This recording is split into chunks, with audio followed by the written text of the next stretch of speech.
মানে এখন বাড়ি থেকে পালাতে হচ্ছে, কোনো কামের দিকে নাই। কিস্তি সুদাতে না বলে বাড়ি থেকে পালানো লাগবে না। তো দাদা কত দূর যাবেন? দাদা চণ্ডীপুর যাওয়া লাগবে। তো দাদা চণ্ডীপুরের ভাড়া কিন্তু জনপ্রতি 50 টাকা করে, আর এই বস্তা দুটো মিলে 20 টাকা দিয়ে দিবেন, তাহলে হবে। আচ্ছা দাদা যাওয়া যাবে না, চলেন চলেন। বসেন, ভালো করে বসেন।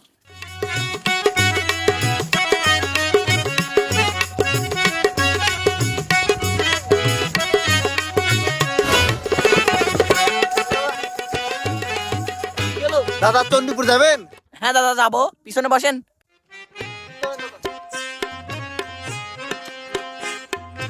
দাদা আপনি কোথায় যাবেন?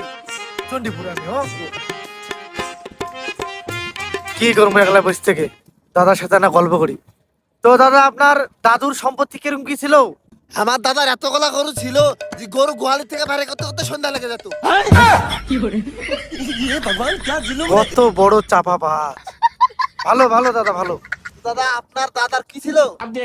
ও, আমার দাদার হ্যাঁ আমার দাদার এত বড় একটা মই ছিল, ওই মই উঠতে 7 দিন, নামতে 7 দিন লাগতো।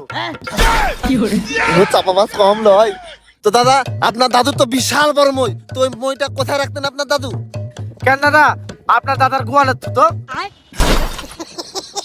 गजब बेइज्जती है। চলাইছি, নামেন। কই গেছি, নামেন। তো দাদা ভাড়া কয় টাকা হলো?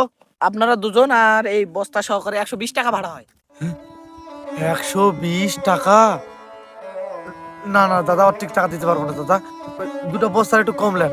না না দাদা, এরকম তো কথা কোনো ছিল না। দুটো বস্তা মিলে আমি 20 টাকা চাইছি, আপনি আবার 10 টাকা দিতে বলছেন। মানুষ হলে ঠিকই আমি 50 টাকা দিতাম। দেখেন দাদা একটু দেখেন, এই 120 টাকা মেলায় টাকা দাদা, আমার কাছে অত টাকা পয়সা নাই দাদা, প্লিজ একটু দেখেন দাদা। ভাড়া লিয়ে তো কোনো কেন আছে, ভাড়া দিয়ে দেন।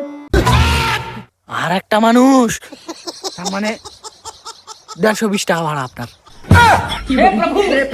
120 টাকা? हमको मारो, हमको जिंदा मत छोड़ो सालो। দাদা মোবাইলটা নেন। দাদা তাহলে মোবাইলের থেকে আমার টাকাটাও নিয়ে এলেন। দাদা ভাগ্যিস আমার ভাড়াটা দিলেন। আর ভাড়ার হিসাব করে তোর ভাড়া দেবো না বলে তো বস্তার মধ্যে ঢুকে লাগলো, আবার পারানার কি দরকার ছিল?